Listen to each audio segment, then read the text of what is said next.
কথিত আছে মহিষাসুরের সঙ্গে 9 দিন 9 রাত্রি যুদ্ধ করবার পর 10ম দিনে তার বিরুদ্ধে জয়লাভ করেছিলেন দেবী দুর্গা। তারপর থেকেই দশমী তিথিকে বিজয়া বলে চিহ্নিত করা হয়। আবার দ্বিমত রয়েছে।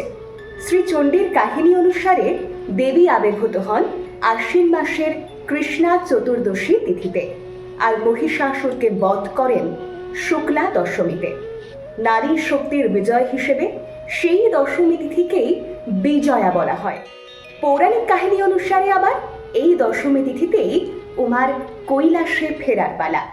আর এই হাজারো ব্যাখ্যা ছাড়িয়ে বাঙালির কাছে দশমী মানেই বিষাদের সুর, প্রাণের পুজোর একেবারে শেষ লগ্ন।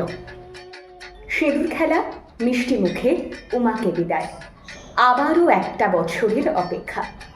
মায়ের কাছে একটাই চাওয়া, শক্তি দাও, তোমার ঘরের মেয়েদের বছর ভর লড়ে যাওয়ার শক্তি দাও, জিতিয়ে দাও তাদের স্ব স্ব ক্ষেত্রে।